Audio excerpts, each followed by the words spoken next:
आज हम लोग चैप्टर 10 करने जा रहे हैं, ब्रिटिश राज की उपलब्धियां। भारत में ब्रिटिश राज की कुछ प्रमुख उपलब्धियों को यहाँ अलग से विवेचन किया गया है। ये उपलब्धियां जो हैं, इन सभी उपलब्धियों जो भी यहाँ पे दिए हुए हैं, इनसे आप देखेंगे कि कम से कम पूरे जो है आधुनिक भारत का कहीं से भी अगर क्वेश्चन प्री में आ रहा होगा तो यहाँ से इन्हीं 8 टॉपिक से आपको कम से कम 20 से 25%, ठीक है, 20 से 25% क्वेश्चन यहाँ से आपको देखने को मिलेगा मिनिमम। तो ये चैप्टर काफ़ी इम्पोर्टेंट है। और जो चीज़ें जो है हम लोग ऑलरेडी पढ़ चुके हैं, जैसे आंग्ल अफगान युद्ध पढ़ चुके हैं, ठीक है, आंग्ल नेपाल युद्ध पढ़ चुके हैं, आंग्ल बर्मा युद्ध पढ़ चुके हैं, ये सब आपको इकट्ठे देखने को मिलेंगे यहाँ पे विदेशी नीति के तहत। यहाँ पे जो है स्थानीय स्वशासन का विकास भी हम लोगों ने पहले ही पढ़ चुका है कि स्थानीय स्वशासन का पिता जो है लॉर्ड रिपन को कहा जाता है। यहाँ पे भी इसके बारे में जो है एंशिएंट काल से उठाएगा कुछ टर्म्स को और फिर अच्छे से एक्सप्लेन किया गया है इस पुस्तक में। कंपनी और भारतीय रियासतें, चाहे वो जूनागढ़ रियासत हो चाहे हैदराबाद रियासत हो, इन सब चीज़ों को जो है यहाँ पे एक्सप्लेन किया गया है।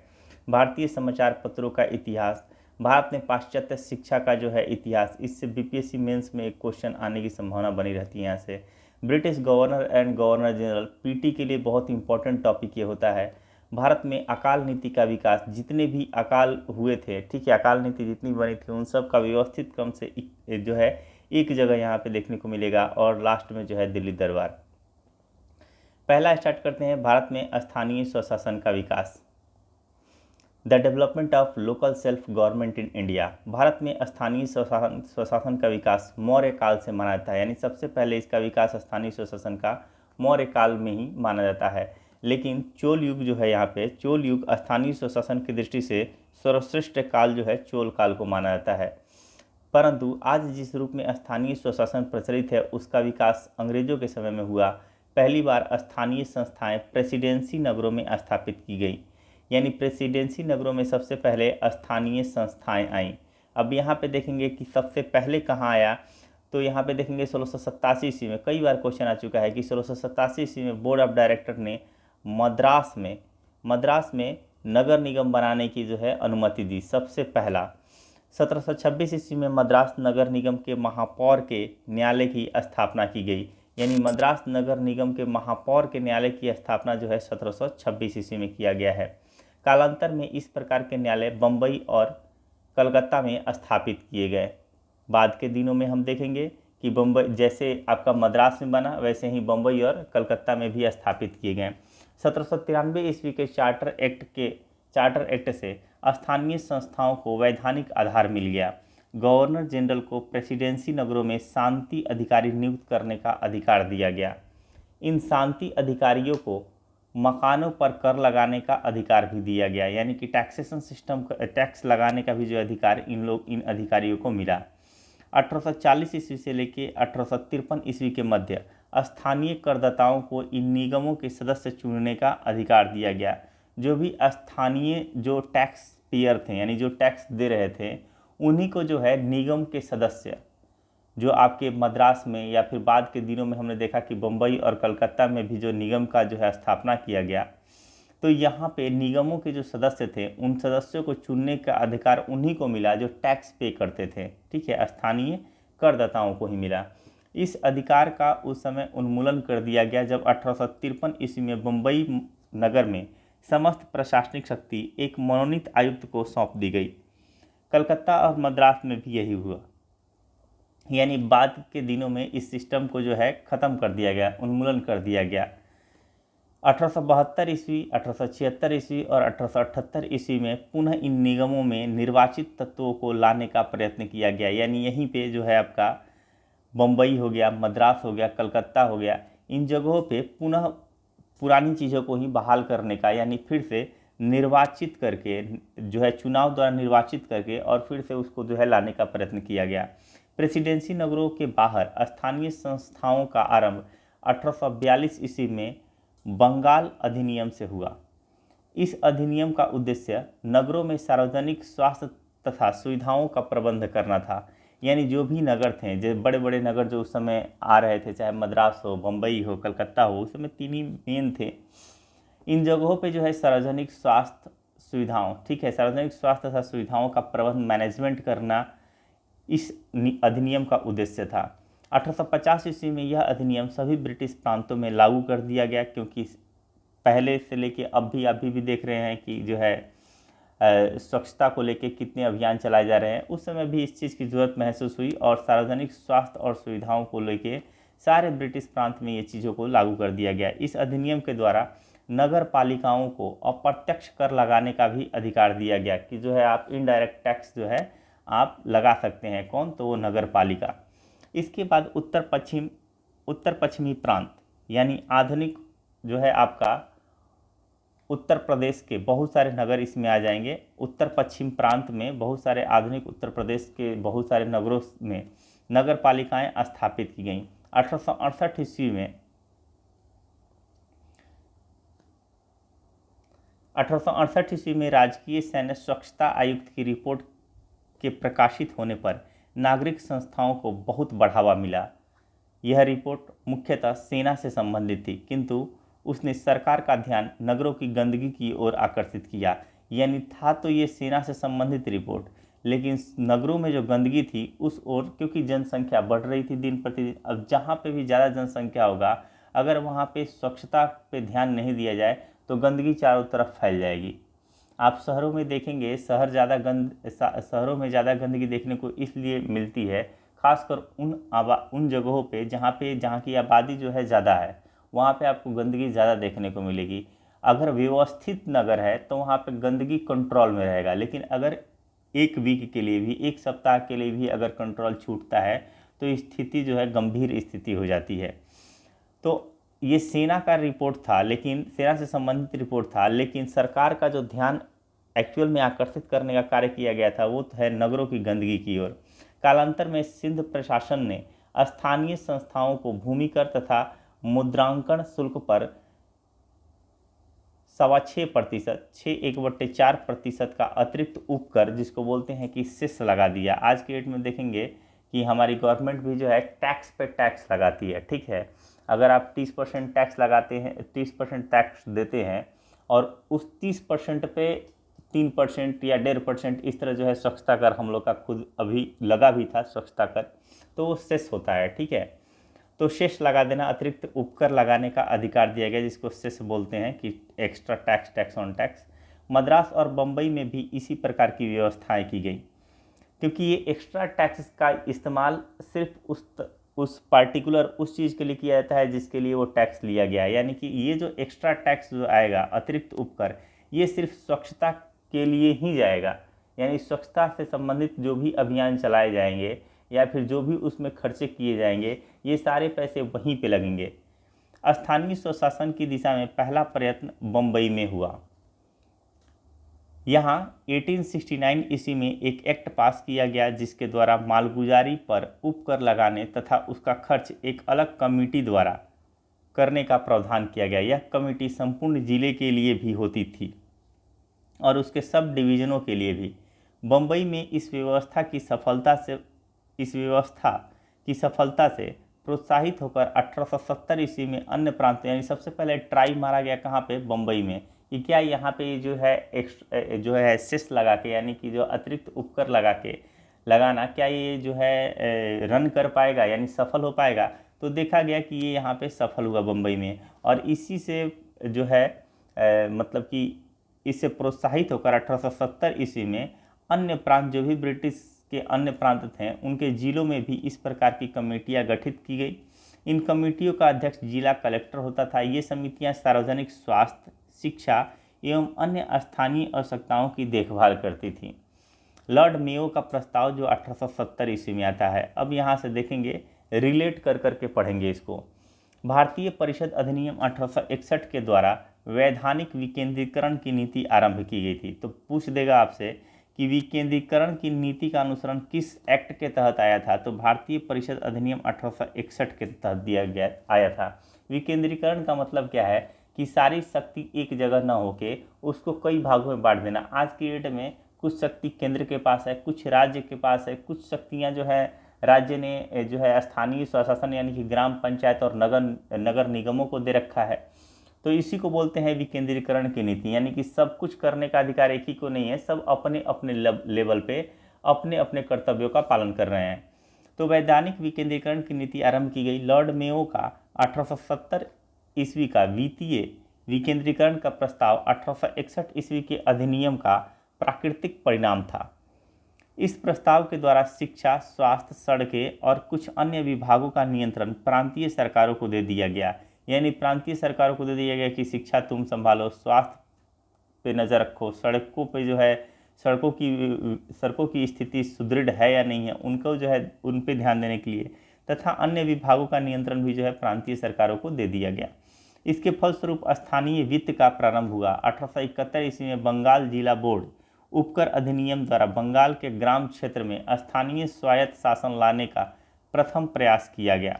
इस प्रकार के अधिनियम पंजाब, मद्रास और उत्तर पश्चिमी प्रांत में भी पारित किए गए। तो ये लॉर्ड मेयो से संबंधित है। अब बात करेंगे लॉर्ड रिपन का प्रस्ताव जो 1882 में आता है। लॉर्ड रिपन को भारत में स्थानीय स्वशासन का पिता कहा जाता है। तो मेयो का मेन जो है इम्पोर्टेंस क्या है कि उन्होंने क्या किया कि यहाँ पे कुछ नियंत्रण जो है, कुछ विभागों का नियंत्रण जो है प्रांतीय सरकारों को दे देंगे, यही मेन कार्य रहेगा। अब यहाँ पे देखेंगे स्थानीय सुशासन का पिता जो है लॉर्ड रिपन को कहा जाता है। 1882 ईस्वी का उसका प्रस्ताव स्थानीय सुशासन के विकास में महत्वपूर्ण स्थान रखता है। लॉर्ड रिपन ने प्रांतीय सरकारों को यह आज्ञा दी कि वे प्रांतीय तथा स्थानीय नागरिक वित्तीय साधनों का एक सर्वेक्षण करें। यानी प्रांतीय सरकारों को कहा कि तुम एक काम करो, जो प्रांत तथा स्थानीय नागरिक वित्तीय साधनों यानी कि जो स्थानीय नागरिक वित्तीय साधन है उनका एक बार सर्वेक्षण करो, जिससे यह निश्चित किया जा सके कि किन किन मदों का आय व्यय स्थानीय प्रशासन को सुपुर्द किया जा सकता है। यानी ऑलरेडी शिक्षा, स्वास्थ्य तो किया जा चुका है, और भी क्या किया जा सकता है और क्या नहीं किया जा सकता है, एक बार आप सर्वेक्षण करके जो है हमको रिपोर्ट करो। किन किन मदों का पुनर्विभाजन आवश्यक है और किन प्रयत्नों द्वारा समस्त साम्राज्य में नागरिक तथा स्थानीय करों में समानता लाई जा सकती है। इस संबंध में प्रांतीय सरकारों से विस्तृत रिपोर्ट मिलने के बाद केंद्र सरकार ने 1882 ईस्वी में एक प्रस्ताव पारित किया, जिससे भारत में स्थानीय स्वायत्त शासन का प्रभावकारी जो है एक तरह से जो है प्रभावकारी युग आरंभ हुआ। इस प्रस्ताव के द्वारा निम्नलिखित व्यवस्थाएं की गई थी। अब देखते हैं कि कौन कौन सी व्यवस्थाएं की गई हैं। स्थानीय बोर्डों को निश्चित कार्य तथा निश्चित आय के साधन दिए गए। जो स्थानीय बोर्ड थे इनको एक बोला गया कि तुम यही कार्य करोगे और इसके लिए हम तुम्हें इतना पैसा दे रहे हैं। जैसे कि अगर तुम्हें जो है सिर्फ स्वास्थ्य ही देखना है और इस एरिया का ही देखना है, ये जो है 5 किलोमीटर का जो रेडियस में जितने भी जो है गांव आ जाएंगे उन सबों का देखना है, और इसके लिए हम तुमको जो है 50 लाख या जो भी है एक निश्चित रकम भी जो है तय किया गया है। यानी कि निश्चित कार्य, निश्चित आय, निश्चित क्षेत्र के लिए जो है, क्योंकि स्थानीय बोर्ड है तो क्षेत्र तो निश्चित रहेगा ही। ग्रामीण क्षेत्रों के लिए तालुका बोर्ड अथवा जिला बोर्ड बनाए गए। जो ग्रामीण क्षेत्र थे इनके लिए तालुका बोर्ड कह लीजिए या फिर जिला बोर्ड ये बनाया गया था। स्थानीय संस्थाओं में जनता द्वारा निर्वाचित गैर सरकारी सदस्यों का बहुमत सुनिश्चित किया गया। इसके संबंध में सरकारी हस्तक्षेप न्यूनतम कर दिया गया, यानी कि जितना लोकल इंसान रहेगा, स्थानीय अगर स्वशासन के जो सदस्य रहेंगे, जो स्थानीय स्वशासन को देखेंगे, अगर वो लोकल बॉडी रहेगी, लोकल जो है लोकल बॉडी के लोकल पीपुल रहेंगे, सामान्य जन रहेगा, तो कोई भी उससे अपनी बात को कह सकता है। अब किसी अंग्रेज को डाल देंगे तो वो उतना फलदायक नहीं होगा। इसीलिए क्या किया गया, यहाँ पे सरकारी हस्तक्षेप को न्यूनतम कर दिया गया। किंतु ऋण लेना, नागरिक संपत्ति का हस्तांतरण करना, नए कर लगाना आदि के संबंध में सरकार की अनुमति आवश्यक होती थी। यानी अगर आप नया टैक्स लगा रहे हो, ठीक है, ऋण ले रहे हो, ठीक है, ऋण लेना, नागरिक संपत्ति को आप अपने अधिकार क्षेत्र में ले रहे हो, तो इसके लिए सरकार की अनुमति लेना आवश्यक है। बाय द वे, कहीं हॉस्पिटल बनाने के लिए आपको जो है मान लेते हैं कि 500 गज या फिर पहले तो बड़ी भूमि होती थी तो 20 बीघा या 30 बीघा आपको ज़मीन चाहिए, तो इसके लिए आपको सरकार की अनुमति लेना आवश्यक था। विकेंद्रीकरण आयोग की रिपोर्ट 1908 में आती है, द डिसेंट्रलाइजेशन कमीशन रिपोर्ट 1908। विकेंद्रीकरण के लिए राजकीय आयोग की रिपोर्ट में स्थानीय स्वायत्त शासन के क्षेत्र में निम्नलिखित महत्वपूर्ण सिफारिशें की गई। अब इसमें जो है कौन कौन से जो सिफारिश की गई हैं इसको देखेंगे। आयोग ने निर्देशित किया कि स्थानीय संस्थाओं के प्रभावशाली ढंग से कार्य करने में धन का अभाव ही मुख्य बाधा है, क्योंकि सारे पैसे तो तमाम जो है कंपनी जो है टैक्स के माध्यम से ले लेता था।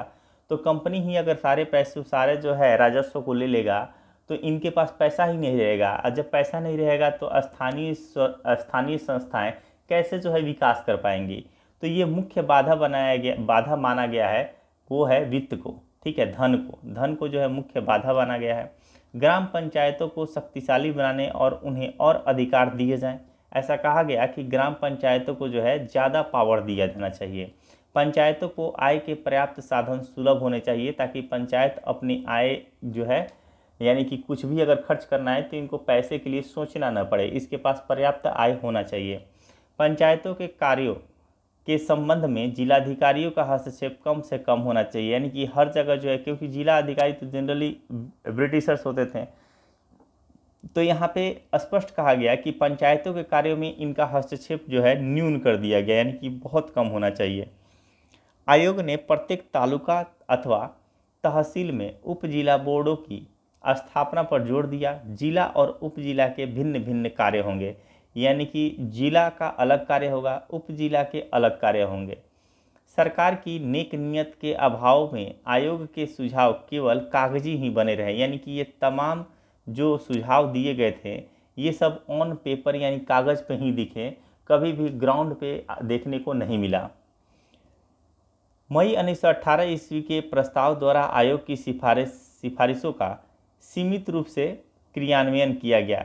यानी देखिए ये आया कब था, 1908 ईस्वी में, और इसके ठीक 10 साल बाद लागू भी किया गया, तो सीमित रूप में किया गया, क्योंकि अगर इतना कर दिया जाए तो फिर गुलामी का क्या मतलब, ठीक है। और भारत तो उस समय उपनिवेश था ब्रिटिशर्स का, और अगर स्थानीय स्वशासन को पूरा पैसा दे दिया जाए, धन का कमी नहीं हो, तो किसी को जो है कोई कष्ट या फिर गुलामी जैसी की अनुभूति किसी को होने से रही। तो इस वजह से जो है आप जब ये जितने भी सुझाव होंगे ये सिर्फ ऑन पेपर ही देखने को मिलेंगे, लागू होगा बहुत ही अल्प मात्रा में, इसको जो है ऑन ग्राउंड लागू किया जाएगा।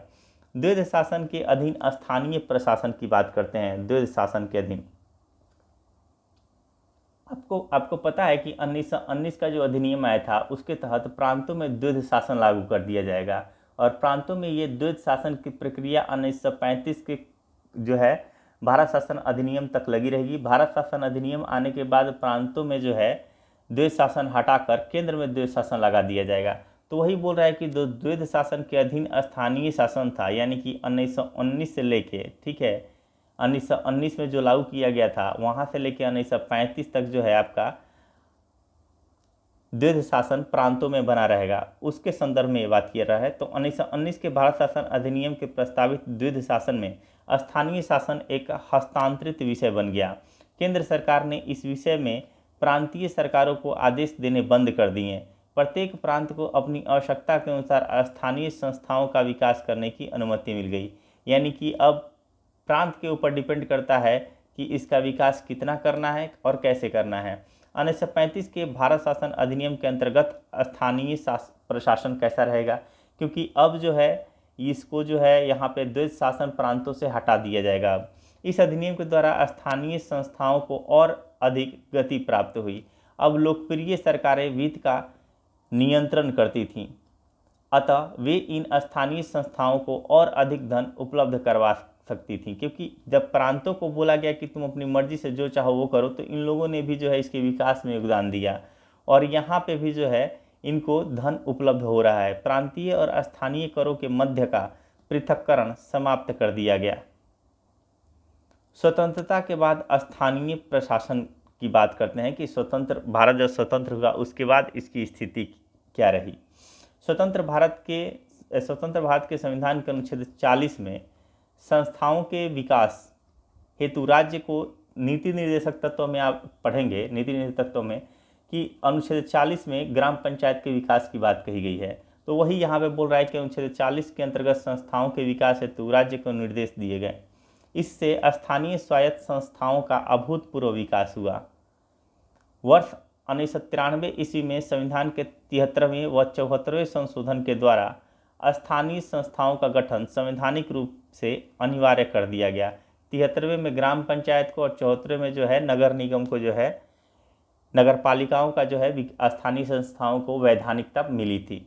तो यही आगे अब देखते हैं भारत में। तो ये स्थानीय संस्थाओं से हमने पूरा मौर्य काल से स्टार्ट किया, जहाँ से इसका विकास स्टार्ट हुआ, फिर चोल और फाइनली जो है आपका मेयो, रिपन, ठीक है। और इसके बाद से 1919 के अधिनियम के तहत क्या हुआ, फिर 1935 के तहत और भारत स्वतंत्र हुआ, उसके बाद की स्थिति तक हमने देख लिया।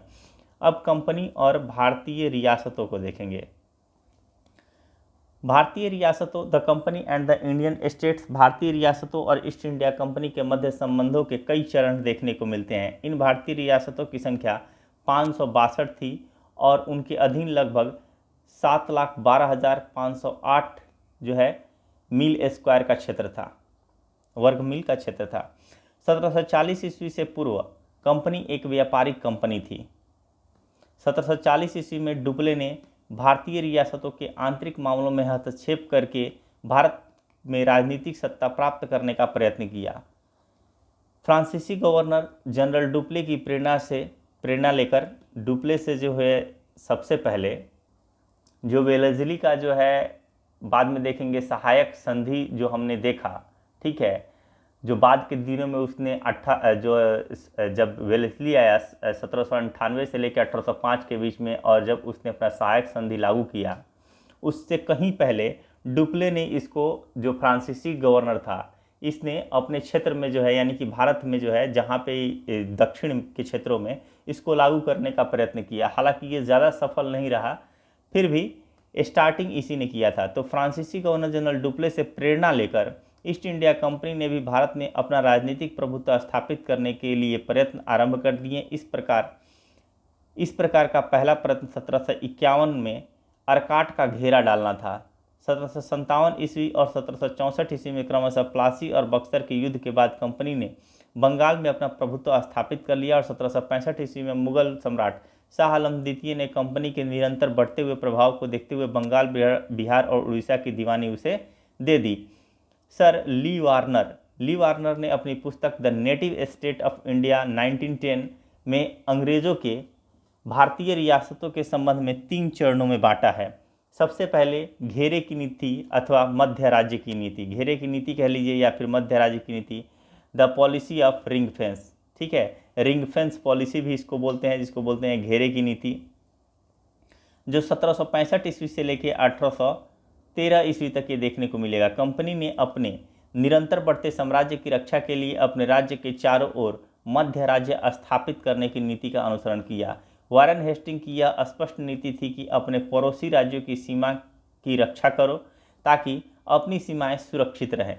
अतः अफगानों एवं मराठों से अपनी रक्षा के लिए कंपनी ने अवध की रक्षा का भार अपने ऊपर इस शर्त के साथ लिया कि अवध का नवाब इस रक्षा के व्यय का बोझ उठाएगा। यानी कि जाहिर सी बात ये लोग क्या करते थे कि हम लोग वैसे भी हमने इस चीज़ को अच्छे से पढ़ लिया है कि जो है वारेन हेस्टिंग का जो है सहायक संधि प्रस्ताव क्या था। सहायक संधि के प्रस्ताव के तहत क्या था, सबसे पहले ये लोग अपना जो है ब्रिटिश सेना सामने वाले के यानी कि अवध के पास या फिर जिसके साथ भी ये संधि करते थे वहाँ पे अपनी सेना रखेंगे, फिर सामने वाले से कहते थे कि उसका खर्च तुम दोगे, ठीक है, ताकि इनकी भी अपनी रक्षा हो जाती थी और जिसके पास इनकी सेना रहती थी उसकी भी रक्षा जो है पड़ोसी देश से हो जाती थी, पड़ोसी जो आपका प्रांत था उससे हो जाती थी। जैसे अवध की रक्षा अब जो है करेंगे तो आपके अंग्रेजी सेना, ठीक है, लेकिन उसका खर्च का वहन अवध ही करेगा। लेकिन अवध अब सुरक्षित हो गया किन से, तो मराठों से सुरक्षित हो जाएगा। तो यही सब चीज़ है। इस प्रकार कंपनी ने अवध की रक्षा से अपने बंगाल को सुरक्षित किया। लॉर्ड वेलेस्ली ने भारतीय रियासतों को अपने रक्षार्थ कंपनी पर निर्भर रहने के लिए बाध्य किया। उसने फ्रांसीसियों से भारतीय प्रदेशों को बचाने के लिए सहायक संधि की प्रणाली आरंभ की। इस प्रणाली के द्वारा उसने हैदराबाद, मैसूर, तंजौर, अवध, पेशवा, बरार के भोंसले, सिंधिया, जोधपुर, जयपुर, मछेड़ी, बूंदी, भरतपुर आदि रियासतों और मराठा सरदारों का, ठीक है, मराठा सरदारों को अपनी सुरक्षा के लिए कंपनी पर आश्रित कर दिया। सरदार, ठीक है। तो इस तरह हम देखेंगे क्वेश्चन यहाँ से ये बनता है कि लॉर्ड वेलेस्ली ने जो है सहायक संधि किन के साथ किया था, क्रम पूछ देता है। तो जो यहाँ पे देखेंगे हैदराबाद से हे और मैसूर का म ले लेंगे और जो है तंजौर से त हेमंत और अवध से मर से मराठा हो जाएगा, ठीक है, अमर। और यहाँ पे आप ये भी कर सकते हैं म से मराठा और र से बरार वाला र ले लेंगे, बरार के भोंसले सभी है, ठीक है। तो यहाँ पे सभी को जो है उल्टा कर देना पड़ेगा, भी से हो जाएगा भोसले और स से हो जाता है सिंधिया। तो एक तरह से और होलकर ने, जो ह से होलकर है, होलकरों ने कभी भी सहायक संधि स्वीकार नहीं की थी। तो इस प्रकार एक ही टर्म में ये आ जाता है, खासकर हेमंत, अमर सभी हैं, यही एक लाइन में एक शॉर्ट ट्रिक की तहत का वर्कआउट करता है ये। आगे देखते हैं अधीनस्थ पार्थक्य की नीति, यानी कि the policy of subordinate isolation 1813 से लेके 1857, ये अधीनस्थ पार्थक्य की नीति है। लॉर्ड हेस्टिंग ने भारत में ब्रिटिश सर्वश्रेष्ठता का सिद्धांत का विकास किया। उसने भारतीय रियासतों को अपने विदेशी संबंधों के लिए कंपनी की मध्यस्थता स्वीकार करने पर बाध्य किया। आप देखेंगे लॉर्ड हेस्टिंग का कार्यकाल जो रहेगा 1813 से लेके 1823 तक रहेगा और इसके बीच में जो है ये अपनी सर्वश्रेष्ठता का सिद्धांत यहाँ पे इन्होंने दिया था। यद्यपि आंतरिक मामलों में ये रियासतें स्वतंत्र थी, परंतु इन रियासतों में ब्रिटिश रेजिडेंट की नियुक्ति की गई, यानी कि ये अपने आप में तो स्वतंत्र थी, बावजूद इसके वहाँ पे जो है ब्रिटिश रेजिडेंटों की नियुक्ति की गई। प्रारंभ में ये रेजिडेंट कंपनी और रियासत के मध्य संपर्क सूत्र का कार्य करते थे, किंतु आगे चलकर उन रेजिडेंटों ने इन रियासतों के आंतरिक मामलों में हस्तक्षेप करना आरंभ कर दिया। यानी सिंपल सी बात है कि मराठों ने, मान लीजिए मराठों ने किया अवध पे आक्रमण और यहाँ पे आपका बंगाल में जो है ब्रिटिशर्स हैं, यहाँ पे ब्रिटिशर्स हैं, यहाँ पे अवध और ये रहे मराठा। मराठों ने आक्रमण किया अवध के, अवध जो है इसको जो है अपनी जो है सुरक्षा करने में असमर्थ है अपने आप को, तो इसने अवध ने ब्रिटिशर्स से हेल्प लिया। ब्रिटिशर्स ने कहा कि ठीक है हम तुम्हारी हेल्प करेंगे, लेकिन हमारा एक रेजिडेंट जो है वो तुम्हारे पास रहेगा। इन्होंने बोला कि अच्छी बात है भाई, तुम्हारी जो है सैनिक अगर हमारे पास रहेंगे तो क्या दिक्कत है। तो बोलेंगे कि तो इन्होंने शर्त रखा था, ठीक है, ये हमेशा हर किसी से ये शर्त रखते थे सहायक संधि के तहत कि ठीक है रहेगा तो हमारा, लेकिन अब तुम किसी से भी न तो दोस्ती करोगे, ना ही कोई दूसरे से संधि करोगे, बिना हमारी परमिशन के ना संधि करोगे, बस अपना खाओ पियो मस्त रहो, ठीक है। बाद के दिनों में यहाँ पे जो इनका रेजिडेंट रहेगा इसको बोलेंगे कि अवध अब तुम ही जो है इसका खर्च वहन करोगे। कुछ वर्षों पश्चात अवध इस बात के लिए एग्री होगा कि भाई हम तुम्हारा खर्च वहन करने में असमर्थ हैं। तो अंग्रेज कहेंगे ठीक है, जब तुम समर्थ नहीं हो तो एक काम करो, अपना भूमि, अवध से कहेंगे कि तुम अपना भूमि भी हमें दे दो, हम खुद ही टैक्स कलेक्ट कर लेंगे और खुद ही अपने रेजिडेंट को जो है, यानी कि जो भी हमारा सिपाही है, जो भी सैनिक है, उसका खर्च हम खुद ही दे देंगे, तुम्हें टेंशन लेने की ज़रूरत नहीं है। ऐसे करके जो है ये एक्चुअल में क्या कर रहे हैं, इस क्षेत्र का इनको राजस्व लेना है और इस राजस्व को लेने के ये तमाम जो है टेक्निक्स इन लोगों ने अपनाया और फाइनली जो है राजस्व यानी कि भूमि पे अधिकार ब्रिटिशर्स का हो जाता था। ये इस तरह से ABC करके जो है प्लान इन्होंने, ठीक है, पहले A प्लान क्रियान्वित करो, यानी A प्लान के तहत जो है युद्ध होगा तो उसमें सहायता दो, B प्लान के तहत अपना रेजिडेंट दो, यानी कि सिपाहियों को दो, सैनिकों को दो और उसका खर्च अवध को ही बोलो, यानी कि जो रियासत है उसको बोलो कि तुम ही वहन करोगे। और C प्लान के तहत अगर वो नहीं दे पा रहा है तो उससे उसकी भूमि ले लो, बोलो कि हम जो है खर्च देने की ज़रूरत नहीं है, हम खुद ही कर लेंगे, बल्कि तुम्हें 2-4 रुपये जो है, मतलब 2-4 लाख तुम्हें दे देंगे, तुम अपना खर्च पर्सनली अपना चलाओ, बाकी हम लोग देख लेंगे। ये तमाम टेक्निक्स थे 1813 ईस्वी के चार्टर एक्ट द्वारा। और इस वजह से ये लोग जो है आंतरिक मामलों में हस्तक्षेप, आंतरिक मामले क्या है, अगर किसी के राजस्व में जो है आप एंट्री कर रहे हो, किसी के राजस्व मामले में, वैदेशिक मामले में, कि अब तुम किसी से दोस्ती नहीं कर सकते, किसी से दुश्मनी नहीं कर सकते बिना हमारे परमिशन के, यानी आप उसके आंतरिक मामले में हस्तक्षेप कर रहे हो। यही 1813 के चार्टर एक्ट द्वारा कंपनी का व्यापारिक स्वरूप समाप्त कर उसे राजनीतिक स्वरूप प्रदान किया गया। यानी कि आप देखेंगे इसके एकाधिकार को खत्म कर दिया जाएगा 1813 के एक्ट के तहत। सिर्फ बोला जाएगा कि तुम चीन के साथ व्यापार कर सकते हो और चाय के व्यापार पे जो है तुम्हारा एकाधिकार रहेगा, और अब तुम राजनीतिक कार्य तुम ही करोगे। इस नवीन स्वरूप के अनुसार साम्राज्यवादी गवर्नर जनरलों ने कुप्रशासन और वास्तविक उत्तराधिकारी की आड़ में भारतीय रियासतों पर कब्जा करना प्रारंभ कर दिया। नींव तो पहले ही ये तमाम क्रियाकलापों के द्वारा नींव तो पहले ही डल चुकी थी, अब बस उसको जो है और एक स्टेप आगे लेके जाके और रियासतों पर कब्जा करना ही अब बाकी रह गया था, क्योंकि सिपाही इनका है, ठीक है, यानी कि जो सैनिक है वो इन्हीं का है, जो आपका राजस्व वसूलने का अधिकार भी इन लोगों ने ही ले रखा है। तो 2 मिनट में अवध के नवाब को उनके महल से भगाने में कितना टाइम लगेगा, ठीक है। तो इसीलिए इन लोगों ने तमाम किसी पे कुप्रशासन का आरोप लगाया, किसी पे बोला कि तुम्हारा उत्तराधिकारी वास्तविक नहीं है, यानी कि गोद प्रथा को बंद कर देंगे, ठीक है। तो इन तमाम चीज़ों को, क्रियाकलापों को करने के बाद ये रियासतों पर कब्जा करना आरंभ कर देंगे। अधीनस्थ संघ की नीति, the policy of subordinate union, 1858 से लेकर 1935 तक ये चलेगा। 1858 में ब्रिटिश सम्राट द्वारा सीधे भारत के शासन का उत्तरदायित्व संभाल लेने के बाद भारत सरकार एवं रियासतों के मध्य संबंधों में महत्वपूर्ण परिवर्तन आया। सम्राट ने विलय की नीति को त्याग दिया। ये बोला कि अब जैसे हम पहले कुशासन का आरोप लगा के ब्रिटिश कंपनी जो हड़प की नीति अपनाए हुए थे, हम उसका त्याग करते हैं, ऐसा जो है ब्रिटिश सम्राट द्वारा कहा गया, यानी कि ब्रिटिश सरकार द्वारा कहा गया, क्योंकि अब ब्रिटिश सरकार सीधा नियंत्रण में ले ली है भारत की जो है उपनिवेश, भारत के उपनिवेश को सीधा अपने तरीके से संचालित करने लगी है। अब बीच में कंपनी को जो है राजनीतिक अधिकार जो पहले दी हुई थी वो अधिकार उससे लेकर अपने हाथों में ले ली है, ये ध्यान रखिएगा। और यह स्पष्ट किया कि वह अपने प्रदेश का विस्तार नहीं करना चाहते, यानी कि अब अंग्रेज और अपने क्षेत्र का जितना क्षेत्र उन्होंने अभी तक जो विस्तार किया है, ठीक है, अब वो और इसका विस्तार नहीं करना चाहते। यह नवीन नीति स्पष्ट रूप से उन राजभक्ति का परिणाम थी जो इन रियासतों के राजाओं ने 1857 के विद्रोह के समय प्रदर्शित की थी। इस नवीन नीति के अनुसार, यानी कहीं ना कहीं 1857 के विद्रोह का ये परिणाम था कि इन्होंने इस नीति का त्याग किया, ठीक है। हालांकि 1857 का विद्रोह सफल नहीं हुआ, लेकिन इतना सफल जरूर हुआ कि ये लोग जो अपनी बर्बरता और क्रूरता शो कर रहे थे उसमें नरमी दिखाई, और तमाम ऐसे कानून जिस वजह से 1857 का विद्रोह हुआ उन सभी को इनको त्यागना पड़ा। इस नवीन नीति के अनुसार शासक को कुशासन के लिए दंडित किया जाता था या आवश्यकता अनुसार गद्दी से उतार दिया जाता था, किंतु उसके राज्य का विलय नहीं किया जाता था। इस प्रकार यह भी स्पष्ट कर दिया गया था कि गद्दी पर शासक की पैतृक अधिकार नहीं, भारतीय राजा को राज्य का प्रभुत्व नहीं वरन उसका प्रशासक चलाने का कार्य सौंपा जाता था।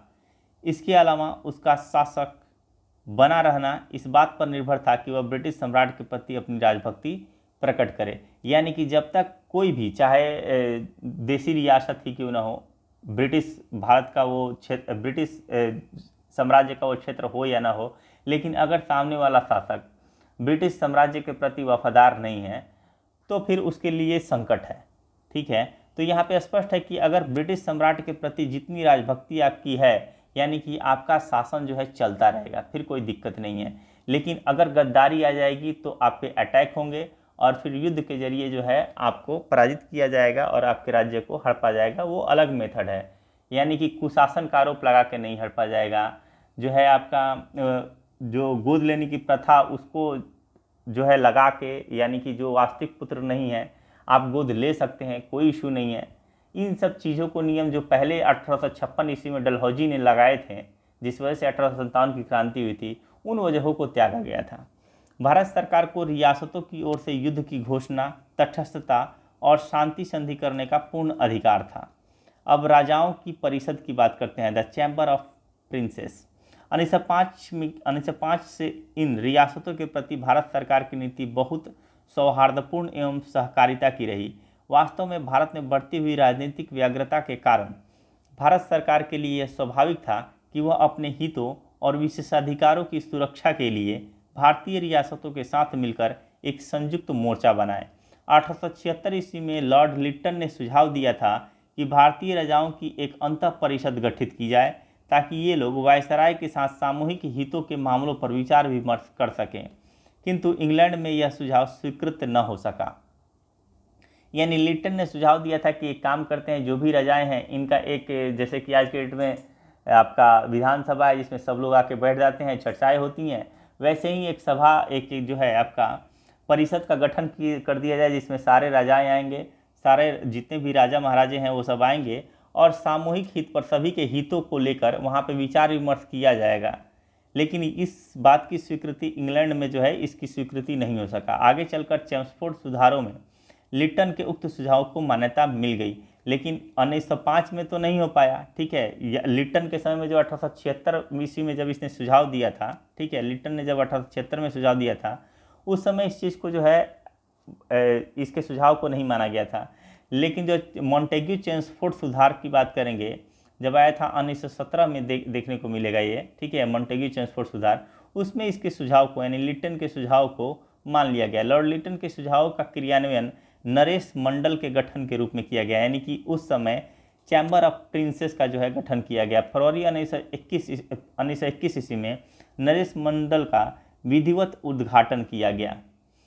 नरेश मंडल में प्रतिनिधित्व के लिए रियासतों को निम्नलिखित 3 श्रेणियों में बांटा गया, यानी कि उसमें भी 3 श्रेणी।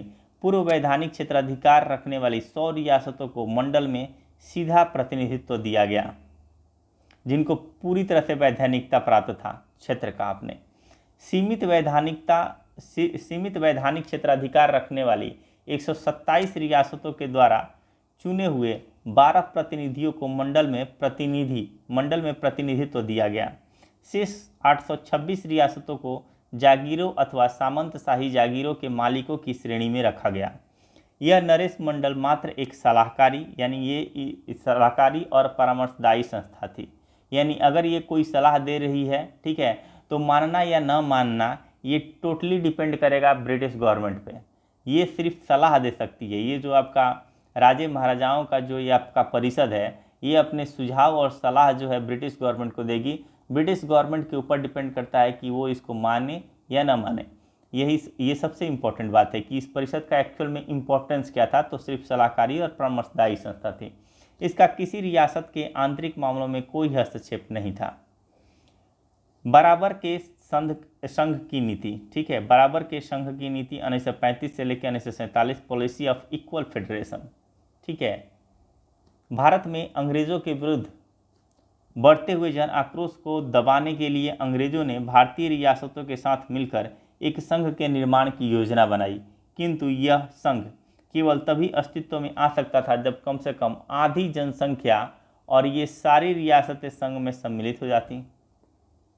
1935 के भारतीय शासन अधिनियम के अनुसार प्रस्तावित समस्त भारत के संघ की संघीय विधानसभा में देशी रियासतों को 325 में से 125 स्थान दिए गए।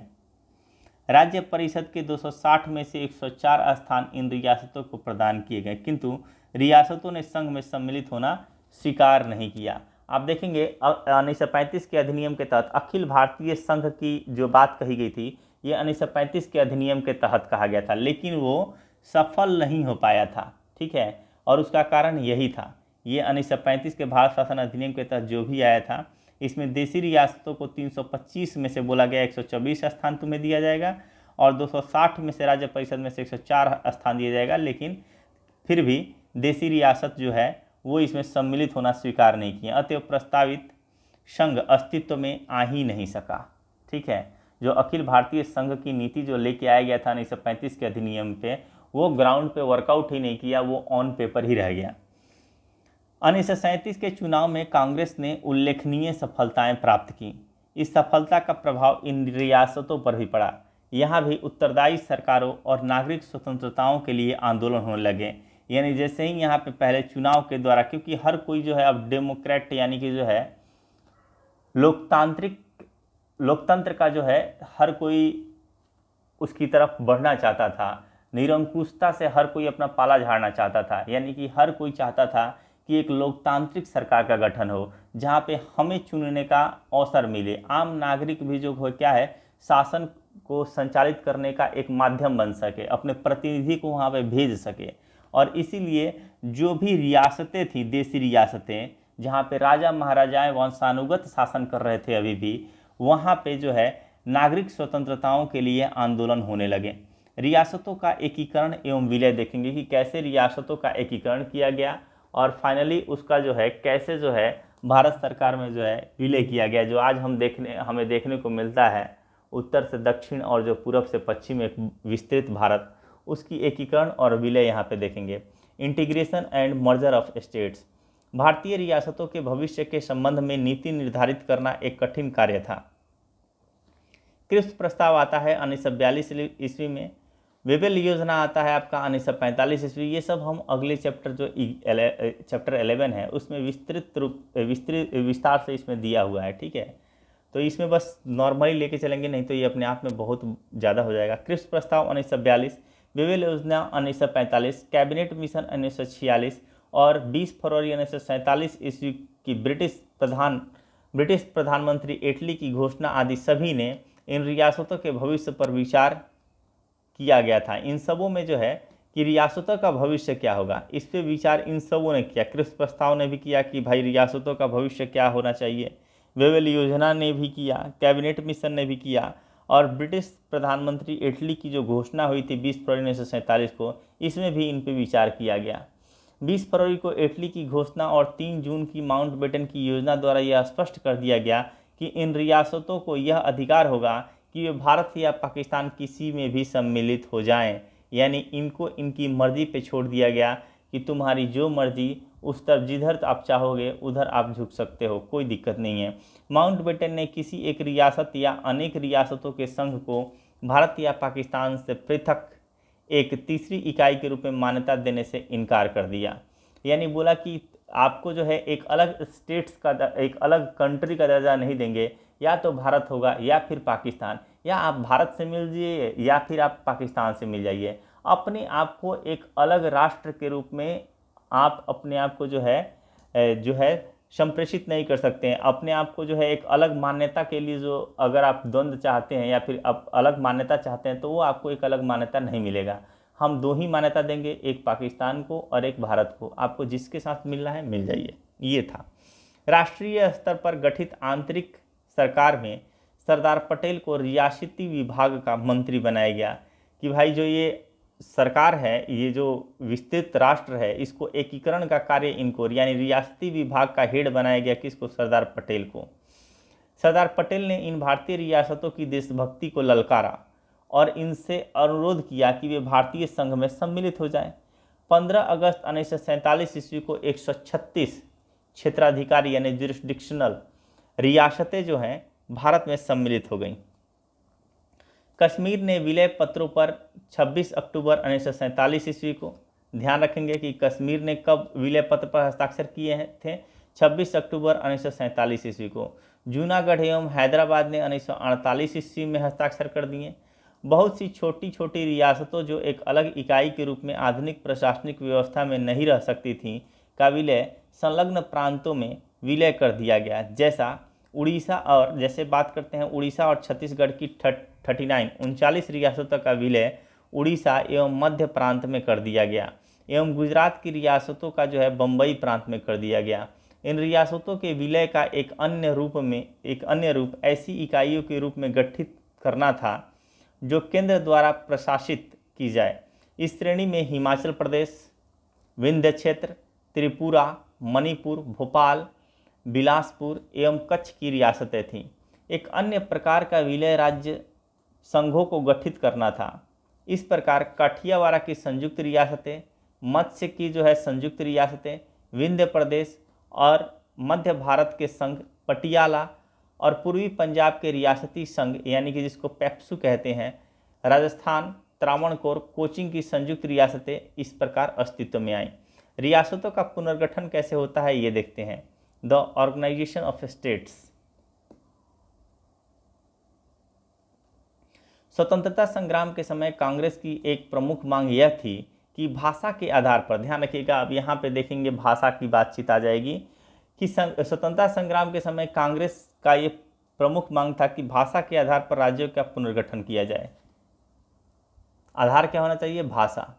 स्वतंत्रता के बाद भाषा के आधार पर राज्य पुनर्गठन की मांग ने उग्र रूप धारण कर लिया।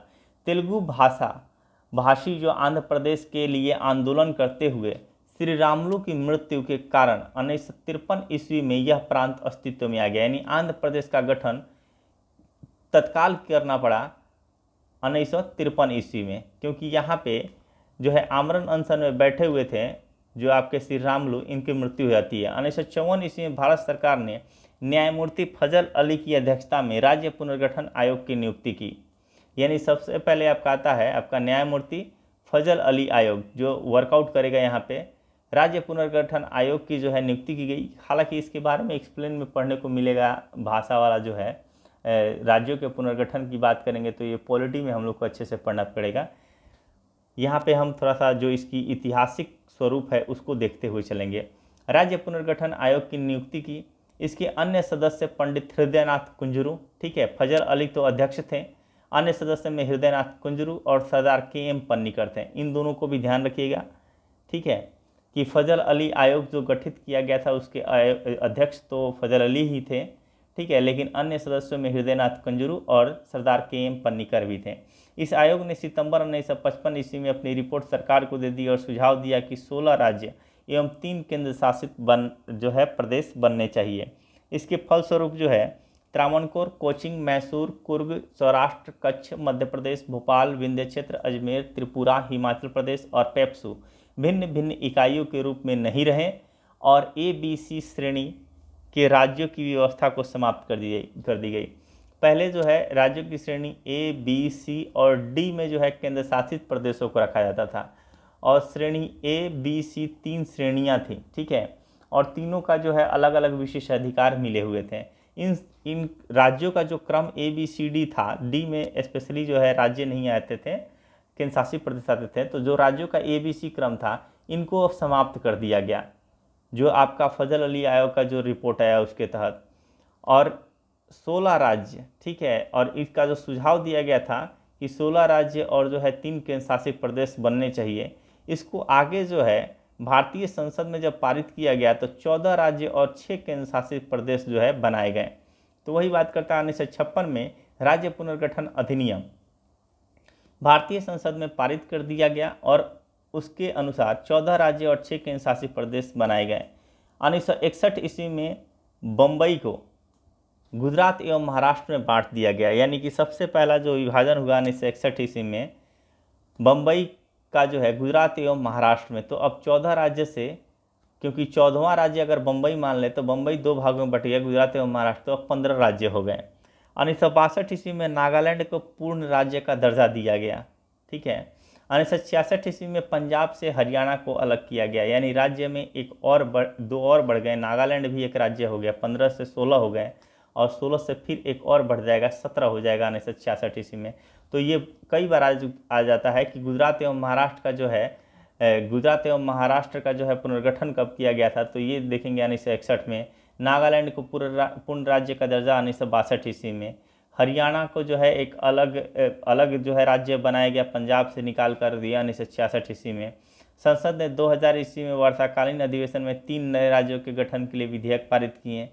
उत्तर प्रदेश के उत्तरी क्षेत्र को अलग करके उत्तरांचल, बिहार के दक्षिणी क्षेत्र को अलग करके झारखंड, ठीक है, ये उत्तरांचल जो आज के डेट में उत्तराखंड है, ठीक है, बिहार के जो है दक्षिणी क्षेत्र को अलग करके झारखंड, मध्य प्रदेश से आपका छत्तीसगढ़ निकल आया। इस प्रकार जो है राज्य गठित कर दिया गया। अब जो है सम्मिलित रूप से अब देखा जाए तो अभी के डेट में 28 राज्य और 8 केंद्र शासित प्रदेश हैं। अभी कितने हैं? 28 राज्य और 8 केंद्र शासित प्रदेश हैं। ब्रिटिश राज्य की विदेश नीति की बात करते हैं। अब तमाम देखेंगे कि दूसरे देशों के साथ इसकी क्या नीति रही है। ये तो हमने भारतीय रियासतों को देखा, ठीक है। प्लासी और बक्सर के युद्धों में विजय के बाद भारत में ब्रिटिश प्रभुसत्ता की स्थापना हुई। वेलेस्ली ने अपनी सहायक संधि के माध्यम से भारतीय रजवाड़ों के वैदेशिक संबंधों पर रोक लगा दी कि अब भारतीय रजवाड़े जो है दूसरे देशों के साथ जो है अपने संबंध नहीं बना सकते, चाहे कैसे भी हो, राजनीतिक हो, आर्थिक हो, कोई सा भी संबंध नहीं बना सकते। ये सहायक संधि में पहले ही मैंने अभी ही बताया था कि इनको किसी भी, क्योंकि अब ब्रिटिश जो है इनके आंतरिक मामलों में हस्तक्षेप कर चुके थे, इनको अगर किसी से भी संबंध बनाना है, किसी से भी दोस्ती करनी है, किसी से भी दुश्मनी करनी है, तो उससे पहले इनको ब्रिटिश से जो है ब्रिटिश गवर्नमेंट से जो है अनुमति लेना अनिवार्य था। तो सहायक संधि के माध्यम से भारतीय रजवाड़ों के वैदेशिक संबंधों पर जो है रोक लगा दी गई। लॉर्ड हेस्टिंग के शासनकाल में भारत में कंपनी की राजनीतिक सर्वश्रेष्ठता स्थापित हो गई। भारत के पड़ोसी देशों में 4 प्रमुख देश थे जिनसे अंग्रेज़ों के संबंध प्रभावित हुए। अब ये कौन कौन से थे जिनसे जो है इनको प्रभावित होना पड़ा, तो वो सबसे पहले नेपाल, क्योंकि आंग्ल नेपाल युद्ध आपको देखने को मिलेगा, आंग्ल बर्मा युद्ध देखने को मिलेगा, अफगानिस्तान के साथ जो है संधि समझौते देखने को मिलेंगे, साथ ही तिब्बत के साथ भी। इनमें से केवल बर्मा का ही अंग्रेज़ों ने भारतीय राज्य में विलय किया। देखते हैं यहाँ पे नेपाल। नेपाल पहला पड़ोसी देश था जिसका अंग्रेज़ों से युद्ध हुआ। पश्चिमी हिमालय के गोरखा ने भटगांव के रंजीत मल्ल के उत्तराधिकारियों से 1768 ईस्वी में नेपाल विजय कर लिया था। यानी इसका मतलब यह है कि रंजीत मल्ल के जो उत्तराधिकारी थे ये आपका नेपाल पे जो है राज कर रहे थे, और उनसे इस राज्य का जो है अपने अधिकार में गोरखों ने बाद के कालों में जो है देखेंगे यहाँ पे पश्चिमी हिमालय के गोरखों ने भटगांव के रंजीत मल्ल के उत्तराधिकारियों से 1768 ईस्वी में नेपाल विजय कर लिया। यानी कि अब गोरखों की यहाँ पे जो है तूती बोलने लगी थी, एक तरह से उनका विजय हो चुका था नेपाल पे। 1801 ईस्वी में अंग्रेज़ों ने जब गोरखपुर एवं बस्ती जिले प्राप्त कर लिए तो दोनों राज्यों की सीमाएं मिल गईं। कंपनी तथा नेपालियों का झगड़ा तब हुआ जब नेपालियों ने बस्ती के उत्तर में बुटवल तथा उसके और पूरब शिवराज जिले पर अधिकार कर लिया। यानी नेपालियों ने इन क्षेत्रों पर जब अधिकार किया तब अंग्रेज़ों ने शीघ्र ही इन जिलों को पुनः प्राप्त कर लिया। अंग्रेज़ों के इस कृत्य से क्रुद्ध होकर नेपाली गोरखों ने मई 1814 ईस्वी को बुटवल जिले के 3 अंग्रेज पुलिस चौकियों पर आक्रमण कर दिया। इसके बाद गवर्नर जनरल लॉर्ड हेस्टिंग ने अक्टूबर 1814 ईस्वी में उनके विरुद्ध युद्ध की घोषणा कर दी। इस प्रकार आंग्ल नेपाल युद्ध प्रारंभ हुआ। आंग्ल नेपाल युद्ध की बात करेंगे 1814 से लेकर 1816। हेस्टिंग द्वारा युद्ध की घोषणा के साथ ही अंग्रेजों एवं नेपालियों के बीच जो है युद्ध प्रारंभ हो गया। लॉर्ड हेस्टिंग ने स्वयं युद्ध की योजना बनाई, वह स्वयं मुख्य सेनापति था। ये वही काल चल रहा है, लॉर्ड हेस्टिंग का कार्यकाल अभी बताया था मैंने 1813 से लेके 23 था, और इसी के बीच में जो है ये युद्ध होगा। तो ये खुद ही सेनापति, मुख्य सेनापति था। कुल 34,000 सैनिक एकत्रित किए गए, जबकि गोरखों के पास 12,000 सेनाएं थी।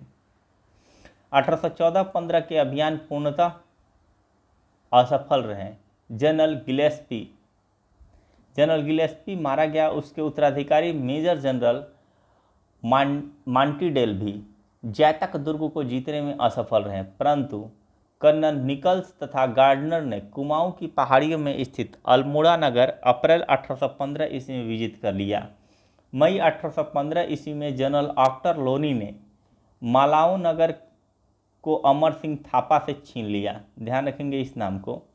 28 फरवरी 1816 ईस्वी को डेविड ऑक्टर लोनी ने मकबनपुर के स्थान पर गोरखों को पराजित कर दिया। फलस्वरूप दोनों में संगोलों की संधि हुई। अब पूछ देगा कि संगोला की संधि किसके किसके बीच में हुई, तो यही गोरखा, अमर सिंह थापा और अंग्रेजों के बीच में होगा।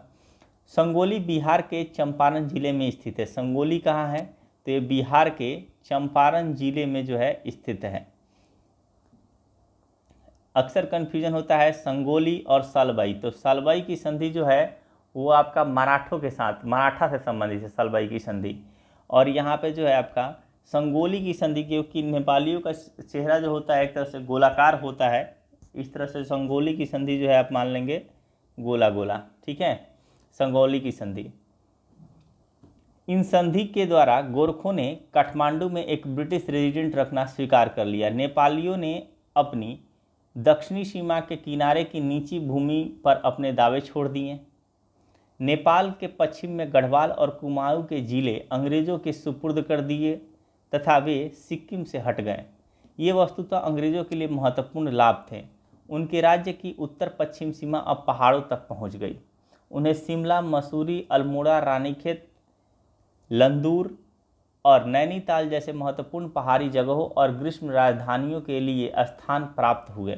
यानी ग्रीष्म काल में इनको रहने के लिए बहुत दिक्कत, क्योंकि ये ठंडे प्रदेश से आते थे, तो अब इनके लिए जो है एक स्थान मिल गया तथा मध्य एशिया के क्षेत्रों से आवागमन में भी अधिक सुविधा मिली। तब से नेपाल सरकार अंग्रेज़ों से की गई संधि के प्रति बराबर वफादार रही।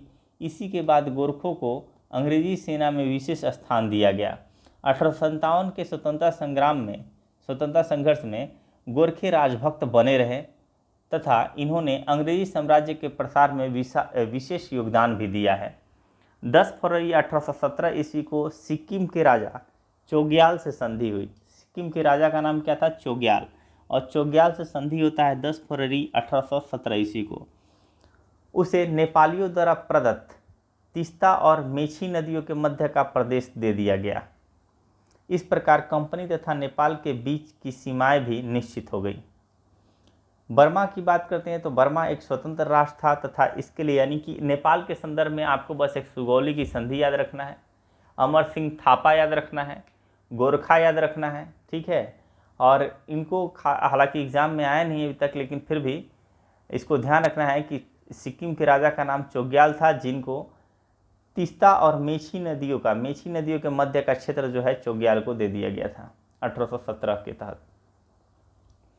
बर्मा की बात करते हैं तो बर्मा एक स्वतंत्र राष्ट्र था तथा इसके निवासी अंग्रेज ईस्ट इंडिया कंपनी के उपनिवेश की शांति और सुरक्षा के लिए खतरे का प्रमुख कारण थे। 1822 ईस्वी में बर्मा द्वारा श्याम पर विजय के कारण भारत की सुरक्षा खतरे में पड़ गई और अंग्रेज कंपनी का हस्तक्षेप करना पड़ा। हेस्टिंग के शासनकाल में 1819 ईस्वी में बर्मा के राजा ने पत्र लिखकर चटगांव, ढाका, मुर्शिदाबाद और कासिम बाजार पर आधिपत्य का दावा किया कि इस पे जो है मेरा अधिकार होना चाहिए। 1823 ईस्वी में बर्मा की सेना ने चटगांव के दक्षिण में स्थित एक छोटे द्वीप शाहपुरी पर आक्रमण कर दिया। तो यहाँ पे बर्मा की सेना ने आक्रमण किया है। फलस्वरूप लॉर्ड एमहर्स्ट ने 24 फरवरी 1824 ईस्वी को युद्ध की घोषणा कर दी। बर्मा का प्रथम युद्ध देखेंगे 1824 से लेके 26। इस समय जो है बंगाल का गवर्नर जनरल आपको देखने को मिलेगा लॉर्ड एमहर्स्ट ही, ठीक है। और इसका शासनकाल जो होगा ये 1823 से लेकर 5 साल बढ़ा देते हैं 1828 तक जो है इसका शासनकाल रहेगा, क्योंकि 28 के बाद जो है विलियम बेंटिंक आ जाएंगे जिनका शासनकाल जो है 28 से लेकर 35 तक चलेगा। तो उसके पहले एमहर्स्ट ही थे। बर्मा का प्रथम युद्ध जो है 1824 से लेकर 1826 अंग्रेज़ों की दो सेनाएं एक असम की ओर से स्थल मार्ग से तथा दूसरा मद्रास से जहाज़ों द्वारा रंगून की ओर प्रस्थान की। दोनों सेनाएं एक साथ प्रस्थान करती हैं। कैंपबेल के नेतृत्व में 11 मई 1824 ईस्वी को रंगून पर अधिकार कर लिया गया। कैंपबेल रंगून से रोम की ओर बढ़ा। बर्मी सेनापति बांदुला मारा गया और दक्षिण बर्मा की राजधानी प्रोम पर अधिकार हो गया।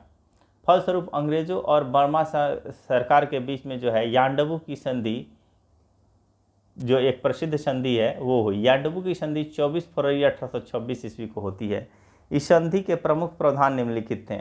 अब संधि में जो है बर्मा हारा है तो बर्मा का अच्छा खासा लॉस होगा। अंग्रेज़ों को अरकान तथा अराकान योमा की पहाड़ी जो है बर्मा में, तो अंग्रेज़ों को अराकान तथा तेनासीराम के प्रदेश मिल गए। मणिपुर की स्वतंत्रता स्वीकार कर ली गई। असम, जयंतिया, कछार आदि क्षेत्रों पर से बर्मा ने अपना अधिकार छोड़ दिया। जो इन्होंने पहले बोला था कि असम को क्या, ये तो चटगांव को भी अपना अधिकार मानते थे। बर्मा ने अपनी राजधानी आवा में एक अंग्रेज रेजिडेंट रखना स्वीकार कर लिया। यानी अब बर्मा में अपना एक अंग्रेज रेजिडेंट भी स्टार्ट हो गया। अब रेजिडेंट है तो आज नहीं तो कल तो बर्मा को अपने क्षेत्र में लेगा ही। रेजिडेंट का यही मतलब था कि पहले रेजिडेंट जाएगा, उसका खर्चा अब बर्मा देगा, फिर बाद में वो दे नहीं पाएगा तो उसके भूमि को लेंगे और भूमि से भी बात नहीं बनेगी तो जब मर्जी तब जो है उस पर अधिकार हो जाएगा। बर्मा का द्वितीय युद्ध 1852। यहाँ पे देखेंगे जब आप 1826 में 26 जोड़ेंगे तो 1826 में 26 जोड़ेंगे 1852 हो जाएगा। और फिर 52 में जो है आप 36 जोड़ेंगे तो लगभग जो है 1888 आ जाएगा। तो 26 और 36 जोड़ना है बस, और इसके बाद जो है आपका तीनों युद्ध जो है याद हो जाएगा। ये जो है इसका ड्यूरेशन याद करने का कि किस काल में हुआ था, कब हुआ था। बर्मा का द्वितीय युद्ध 1852 ईस्वी। यांडबू की संधि के पश्चात बहुत से अंग्रेज व्यापारी बर्मा के दक्षिणी तट और रंगून में बस गए थे। दो अंग्रेज कप्तान सैपर्ड और लुइस इस विशेष दोषों के लिए बर्मा सरकार ने भारी जुर्माना किया। यानी यहाँ पे देखेंगे अंग्रेज कप्तानों पे बर्मा सरकार द्वारा जुर्माना लगाया गया, और जब ऐसा लगाया गया फलस्वरूप गवर्नर जनरल डलहौजी ने अपने फॉक्स नाम के युद्धपोत के अफसर कोमोडोर लैम्बर्ट को रंगून भेजा ताकि वह उन ब्रिटिश कप्तानों की क्षतिपूर्ति के लिए बातचीत कर सके। लैम्बर्ट ने बर्मा के राजा का एक पोत पकड़ लिया। इससे अंग्रेज एवं बर्मा के राजा के मध्य युद्ध छिड़ गया। इस युद्ध में बर्मा का राजा हार गया। 20 दिसंबर 1852 ईस्वी को लोअर बर्मा अथवा पेगू, ठीक है, जो उत्तरी बर्मा इसको कहते हैं, ठीक है, अंग्रेजी राज्य में मिला लिया गया। अब बर्मा का तृतीय युद्ध जो है 1885 से लेकर 88, तृतीय आंग्ल बर्मा युद्ध वायसराय लॉर्ड डफरिन के काल में हुआ। इसमें बर्मा की पराजय हुई, फलस्वरूप बर्मा को जो है ब्रिटिश साम्राज्य में मिला लिया गया। 1935 में बर्मा को भारत से अलग कर दिया गया तथा 4 जनवरी 1848 ईस्वी को इसे पूर्ण रूप से आज़ादी प्रदान कर दी गई थी। कब? 4 जनवरी 1948 ईस्वी को। अब ये हुआ, हमने नेपाल का देख लिया, हमने बर्मा देख लिया, अब हम अफगानिस्तान देखेंगे। ब्रिटिश साम्राज्य की सुरक्षा तथा पश्चिमोत्तर की ओर एक वैज्ञानिक सीमा की समस्या ने अंग्रेजों को अफगानों से संबंध स्थापित करने या युद्ध करने पर बाध्य किया। या तो संबंध कर लो या युद्ध स्थापित कर लो। पंजाब अहमद शाह अब्दाली के साम्राज्य का भाग था, परंतु 1773 ईस्वी में उसकी मृत्यु के पश्चात मुल्तान, कश्मीर इत्यादि छोटे छोटे भागों को छोड़कर शेष पर सिख मिसलों का अधिकार हो गया। 1800 ईस्वी में अहमद शाह अब्दाली का पौत्र शाह शुजा काबुल की गद्दी पर बैठा, परंतु उसके भाई दोस्त मुहम्मद ने 1809 ईस्वी में उसे विस्थापित कर दिया। शाह शुजा ने काबुल का राज्य प्राप्त करने के लिए रंजीत सिंह से सहायता मांगी और 1831 ईस्वी में उसे कोहिनूर हीरा भेंट किया। किसने? शाह शुजा ने। बाद में शाह शुजा कंपनी के संरक्षण में लुधियाना आ गया और यहीं जो है रहने लगा।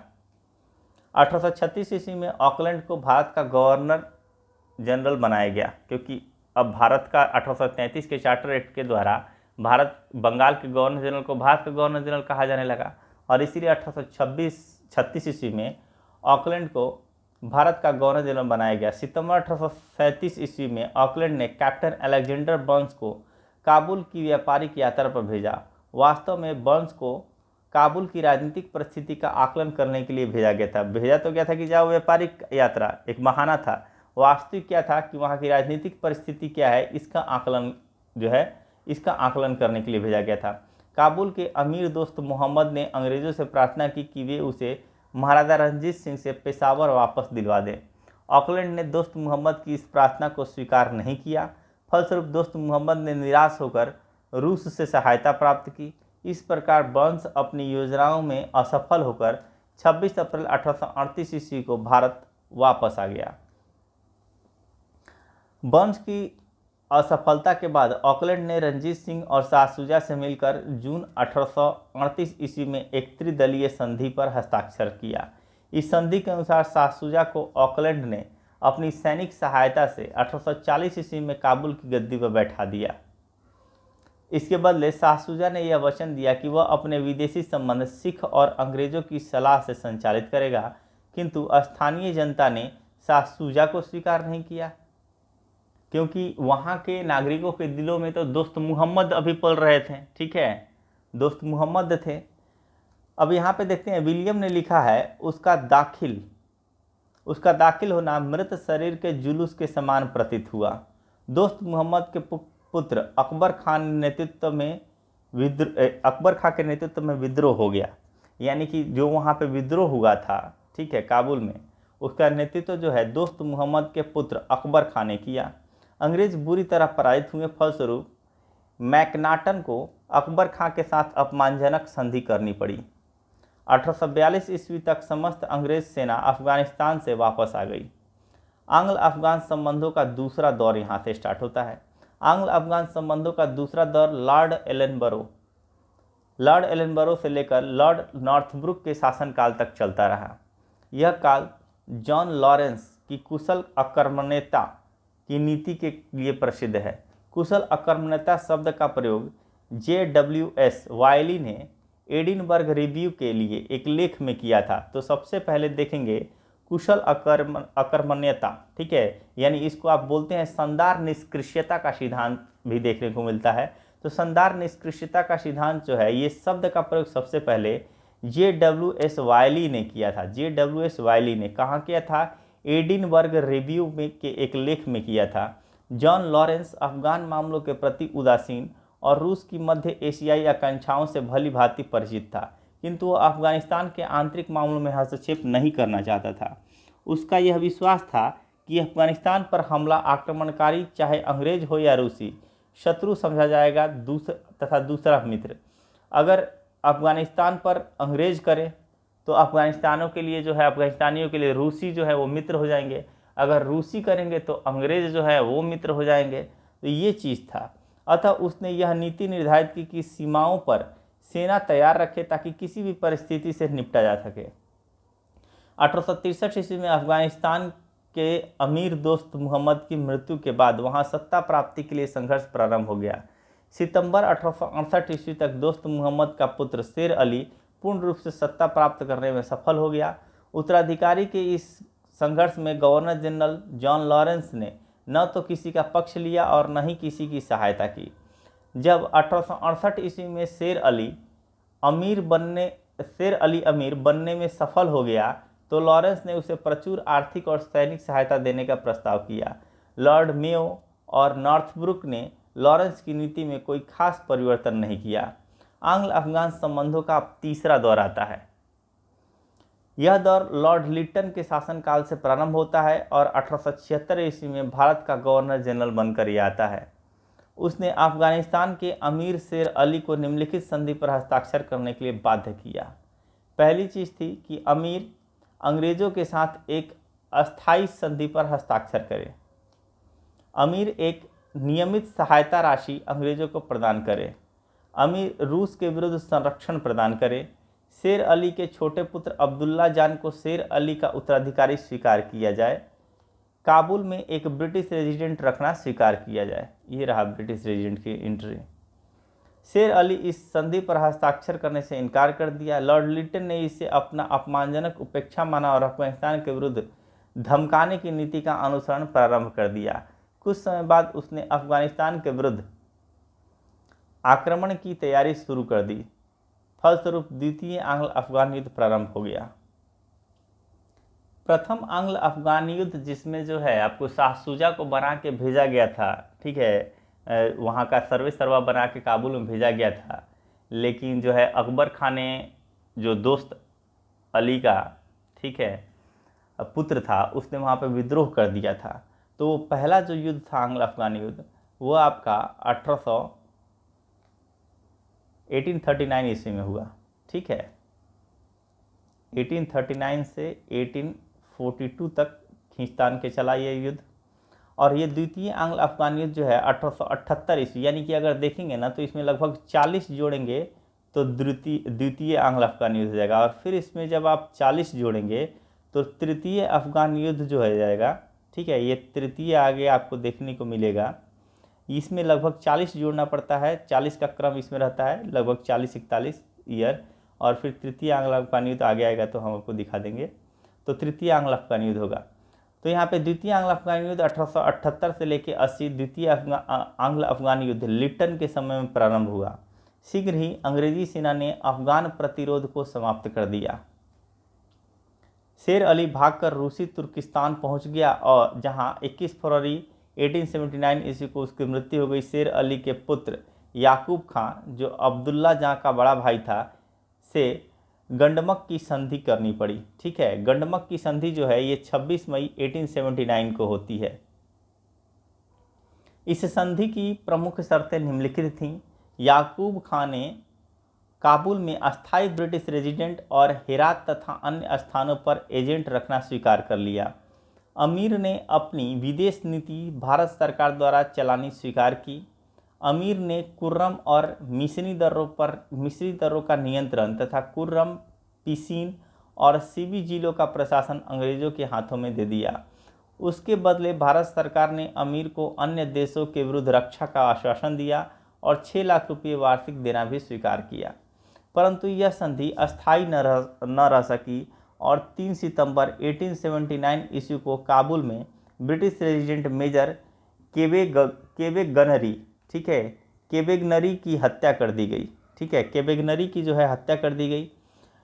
अंग्रेजी सेना पुनः अफगानिस्तान में घुस गई और काबुल और कंधार को पुनः जीत लिया। याकूब खां ने गद्दी त्याग दी, उसे बंदी बनाकर देहरादून भेज दिया गया। अप्रैल 1880 ईस्वी में ग्लैडस्टोन में ब्रिटेन में उदारवादी दल की सरकार बनी।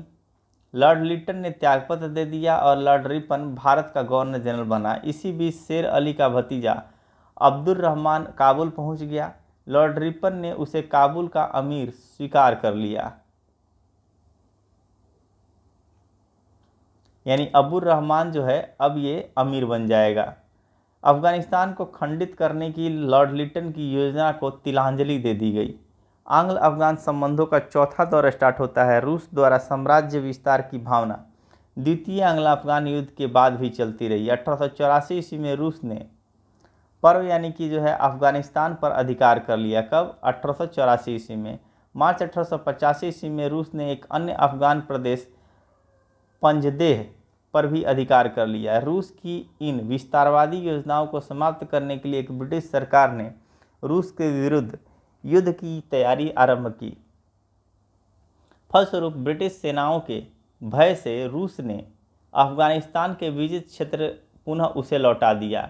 इस प्रकार संकट टल गया, किंतु रूस ने दक्षिण और पूरब की ओर अपना प्रसार जारी रखा। 1895 ईस्वी में पामीर पर अधिकार कर लिया गया, किंतु ब्रिटिश भय के कारण 1895 ईस्वी के अंत में उसने आक्सस नदी पर अपनी दक्षिणी सीमा स्वीकार कर लिया। 1907 ईस्वी में आंग्ल रूस समझौता हुआ। इससे यह निश्चित हुआ कि अफगानिस्तान रूस के प्रभाव क्षेत्र से बाहर है। रूस ने वचन दिया कि वह काबुल में अपने एजेंट नहीं भेजेगा, काबुल के साथ अपने संबंधों में इंग्लैंड की मध्यस्थता स्वीकार करेगा। दूसरी तरफ इंग्लैंड ने भी अफगानिस्तान की राजनीतिक स्थिति में कोई परिवर्तन न करने व अपने प्रभाव का रूस के विरुद्ध प्रयोग न करने का वचन दिया, किंतु अफगानिस्तान का अमीर हबीबुल्लाह इस समझौते से सहमत न था। अतः आंग्ल अफगान संबंध पुनः टूटने की स्थिति में पहुंच गई। प्रथम महायुद्ध में जर्मनी की प्रेरणा से अमीर ने भारत पर आक्रमण कर दिया, किंतु वह शीघ्र ही परास्त कर दिया गया। 1921 ईस्वी में एक शांति संधि पर हस्ताक्षर हुआ, यानी ये वही युद्ध छोटा मोटा, यहाँ पे महायुद्ध की संज्ञा दिया गया, एक छोटा मोटा युद्ध हुआ था। ठीक है, 1919 के आसपास, 1917-1919 के आसपास हुआ था युद्ध, और 1921 ईस्वी में हम यहाँ पे देखेंगे कि संधि पर हस्ताक्षर हुआ। इस संधि यानी कि आप 40-40 का जो पहला हुआ था 1839 से लेके 42 तक जो है खींचतान के चला था, और फिर 40 जोड़ेंगे तो आपका 78 से, जो हम द्वितीय आंग्ल अफगान युद्ध यहाँ पे देख रहे थे, 78 से लेके जो है आपका 80 तक चला है। और तृतीय फिर यानी कि 40 दूना 80, आज 40 और जोड़ेंगे तो जो है 120 आ जाएगा, यानी कि 120 साल और जोड़ देंगे इसमें 40 और 80 में 40, तो आपका 1920 के आसपास आ जाएगा। और वही 1921 में जो है यहाँ पे आप देखेंगे सांधी संधि पर हस्ताक्षर हुए। इस संधि के द्वारा अफगानिस्तान को विदेशी संबंधों के क्षेत्र में पुनः स्वाधीनता प्रदान की गई। 1922 ईस्वी में काबुल और इंग्लैंड के मध्य राजनीतिक संबंध स्थापित हुए। इस तरह जो है अफगानिस्तान के साथ जो है, यानी कि अफगानिस्तान हमने देख लिया, बर्मा देख लिया, नेपाल देख लिए हम, अब देखते हैं सिंध। 18वीं शताब्दी में सिंध पर कल्लौरा सरदार राज्य करते थे। 1783 ईस्वी में मोर फतह अली खान ने सिंध पर अपना प्रभुत्व स्थापित कर लिया। सन 1800 ईस्वी में मीर फतह अली खां की मृत्यु के बाद उसके भाइयों, जिन्हें प्रायः 4 यार या 4 मित्र नाम से संबोधित किया जाता था, ने सिंध को आपस में बांट लिया। अब ये सिंध के अमीर कहलाने लगे। अंग्रेज़ों ने 1809 ईस्वी में सिंध के अमीरों के साथ एक शाश्वत मित्रता की संधि की। इस संधि के द्वारा यह निश्चित किया गया कि फ्रांसीसियों को सिंध में बसने की अनुमति नहीं दी जाएगी। 1832 ईस्वी में विलियम बेंटिंक ने कर्नल पोंटिगर के माध्यम से सिंध के अमीरों को अंग्रेज़ों के साथ एक नई व्यापार संधि पर हस्ताक्षर करने के लिए बाध्य किया। इस संधि के द्वारा अंग्रेज़ों ने सिंध में अनेक महत्वपूर्ण व्यापारिक सुविधाओं को प्राप्त किया। इस संधि के प्रावधानों के तहत कर्नल पोंटिगर को सिंध में अंग्रेज़ों के राजनीतिक एजेंट के रूप में नियुक्त कर दिया गया। इसी समय महाराजा रणजीत सिंह सिंध पर आक्रमण करने की योजना बना रहे थे। इस आक्रमण से रक्षा के लिए कंपनी ने सिंध के अमीरों को एक नई सहायक संधि पर हस्ताक्षर करने के लिए बाध्य किया। सिंध के अमीरों ने न चाहते हुए भी 1832 ईस्वी में अंग्रेज़ों के साथ एक संधि कर ली। इस संधि के द्वारा सिंध में सहायक सेना जो है तैनात कर दी गई। इसके अलावा सिंध के अमीरों ने अपने और सिखों के मध्य संबंध में कंपनी की मध्यस्थता को भी स्वीकार कर लिया। फरवरी 1839 ईस्वी में सिंध के अमीरों और अंग्रेज़ों के मध्य एक नई संधि पर हस्ताक्षर हुए। इस संधि के अनुसार शिकारपुर और मक्कर के स्थानों पर सहायक सेनाएं जो है तैनात कर दी गई। इसके बदले अमीरों को जो है 3 लाख रुपये वार्षिक कंपनी को देने के लिए बाध्य किया गया कि जो भी ये सिंध के जो अमीर थे ये सारे अमीर मिलकर 3 लाख रुपये वार्षिक जो है कंपनी को देंगे। प्रथम आंग्ल अफगान युद्ध जो 1839 ईस्वी से 42 के समय भी सिंध के अमीरों को अंग्रेजी सेना की सहायता का भार उठाना पड़ा था। 1842 ईस्वी में ऑकलैंड के स्थान पर लॉर्ड एलनबरो गवर्नर जनरल के रूप में भारत आया। उसने मेजर आउटरम के स्थान पर चार्ल्स नेपियर को सिंध में कंपनी का रेजिडेंट नियुक्त किया। उसे पूर्ण सैनिक और असैनिक अधिकार दिए गए। उत्तरी और दक्षिणी संधि की सेना भी उसके अधीन कर दी गई। लॉर्ड एलनबरो ने सिंध के अमीरों को एक नई संधि पर हस्ताक्षर करने के लिए बाध्य किया। इस संधि में भविष्य के लिए अधिक प्रतिभूति और कुछ प्रदेशों की मांग की गई, यानी कि जो है और ज़्यादा पैसा दो, सिक्योरिटी मनी और चाहिए और कुछ और प्रदेश दो। इस समय सिंध के उत्तराधिकारी का संघर्ष प्रारंभ हो गया। इसी समय जो है सिंध के उत्तराधिकार का संघर्ष जो है प्रारंभ हो गया। अंग्रेज़ों ने पुराने सरदार और फतेह अली खां के भाई अली मुराद का समर्थन किया, न कि मीर फतेह अली खां के पुत्रों का। यह संघर्ष शीघ्र ही आंग्ल सिंध युद्ध में तब्दील हो गया। अगस्त 1843 ईस्वी तक सिंध के समस्त भूभाग को ब्रिटिश साम्राज्य में सम्मिलित कर लिया गया। तो ये कब हुआ है? अगस्त 1843 ईस्वी में सिंध पर विजय प्राप्त किया गया है। ठीक है, और किसके समय में? तो ध्यान रखेंगे यहाँ पे एलनबरो आएंगे। यहाँ पे गवर्नर जनरल जो है एलनबरो के शासनकाल में ये होगा। सिंध को ब्रिटिश साम्राज्य में मिलाने के लिए अंग्रेज़ों के द्वारा प्रयोग किए गए साधनों को इतिहासकारों ने कटु आलोचना की है।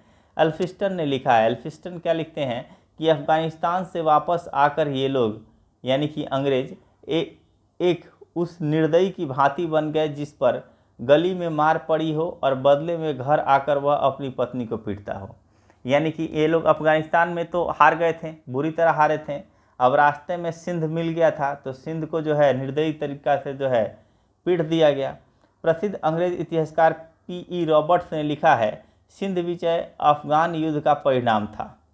अंग्रेज रेजिडेंट चार्ल्स नेपियर ने अपनी डायरी में स्वयं लिखा है, हमें सिंध को अपने अधीन लाने का कोई अधिकार नहीं है, फिर भी हम ऐसा करेंगे और यह एक बहुत लाभदायक, उपयोगी और मानवतापूर्ण निश्चिता होगी। क्या मस्त भाषा का प्रयोग किया इसने चार्ल्स नेपियर ने। वास्तव में सिंध के माध्यम से अंग्रेज अफगानिस्तान पर कब्जा करना चाहते थे जिससे भारत को रूसी प्रभाव से बचाया जा सके। इसके अलावा सिंध की मरुभूमि का अपार सामरिक महत्व था। रूस और ईरान की भारत पर संभावित आक्रमण कार्यवाहियों के विरुद्ध सिंध को एक आधार के रूप में प्रयोग किया गया। तिब्बत के प्रति नीति, क्योंकि आप देख रहे हैं वहाँ पे जब अफगानिस्तान में जो भी युद्ध हुआ, आंग्ल अफगान युद्ध, उसका खर्चा भी सिंध ने उठाया। बावजूद फिर उधर से आने के बाद जब अफगानिस्तानियों ने जो है इनको पराजय का स्वाद चखाया तो इन्होंने उसी सिंध पे जो है अपना गुस्सा उतारा जिस सिंध ने इनको खर्चे दिए थे। तिब्बत के प्रति नीति की बात करते हैं तो लॉर्ड कर्जन ने तिब्बत पर रूसी प्रभाव को समाप्त करने के लिए 1904 ईस्वी में फ्रांसिस यंग हस्बैंड के नेतृत्व में एक सैनिक अभियान तिब्बत की राजधानी ल्हासा भेजा। गुरु नामक जगह पर हुई लड़ाई में 700 तिब्बती मारे गए। 7 सितंबर 1904 ईस्वी को यंग हस्बैंड ने अपनी शर्तें मनवा ली और एक संधि पर हस्ताक्षर हुए।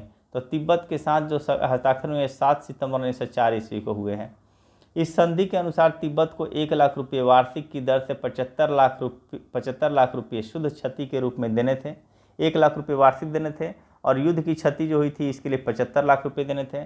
और इसकी जमानत के रूप में भारत सरकार 75 वर्ष के लिए चुंबी घाटी अपने अधिकार में लेगी और एक क्षेत्र चुंबी घाटी भी जो है क्या है, अपने क्षेत्र में भारत सरकार ली रहेगी। व्यापार के लिए यातुंग, ग्यात्से और गरटाक के स्थान पर व्यापारिक हॉट खोले जाएंगे। यह भी निश्चय हुआ कि तिब्बत इंग्लैंड के अतिरिक्त किसी अन्य विदेशी शक्ति को रेलवे, सड़कें तथा तार इत्यादि को स्थापित करने के लिए रियासतें नहीं देगा। इसके अतिरिक्त इंग्लैंड को तिब्बत के विदेशी मामलों पर भी थोड़ा सा अधिकार मिल गया। कर्जन की नीति के आलोचकों का मानना है कि यंग हस्बैंड की शिष्टमंडल केवल साम्राज्यवादी वायसराय की साम्राज्यवादी प्रवृत्तियों की ही पूर्ति करने के लिए था और इसका कोई अस्थायी लाभ नहीं हुआ। केवल चीन को इसका लाभ हुआ क्योंकि 1907 ईस्वी की आंग्ल रूस संधि के अनुसार यह निश्चित हुआ कि दोनों शक्तियां तिब्बत से चीन द्वारा ही कोई बातचीत कर सकती हैं, यानी कि बीच में चीन आएगा तभी जो है आप जो है बात कर सकते हैं। परंतु यह स्वीकार करना पड़ा कि कर्जन रूस के प्रभाव को तिब्बत में बढ़ने से रोकने के उद्देश्य में सफल हुआ। यानी एक तरफ जो है प्रभाव जो पूरी तरह से फ़ायदा ना हो के ना रूस को फ़ायदा हुआ ना जो है आपके ब्रिटिश राज को फ़ायदा हुआ यहाँ पे चीन को, जिसको बिचौलिया बना दिया गया। लेकिन एक फ़ायदा ज़रूर हुआ कि रूस का जो है तिब्बत पर जो उसका अधिकार बढ़ते जा रहा था उसके बढ़ते हुए प्रभाव को रोका जा सका। ये कर्जन की एक सफलता रही। 3 सेक्शन हमारा जो है कंप्लीट हो चुका है, 8 टोटल थे, 3 हो चुका है। समाचार पत्रों का इतिहास काफ़ी बड़ा है और इसमें जो है याद करने वाले टर्म्स ज़्यादातर आएंगे। ठीक है, याद कर रटना पड़ेगा। इसमें कुछ चीज़ें जो आगे जो डाटा दिया हुआ है इसको रटना पड़ेगा। तो ये एक सेक्शन अपने आप में एक पूरा जो है एक पूरा क्लास ले लेगा। ये देखेंगे आप, ये सारा का सारा जो है एक आध पेज नहीं, ये सब रटने वाला है और ये याद करना पड़ेगा ट्रिक के साथ। कुछ चीज़ों पे ट्रिक लगेगा, बाकी सबको कुछ इग्नोर भी करना पड़ेगा, हर चीज़ तो नहीं करेंगे। तो आज का यहीं पे ख़त्म करते हैं।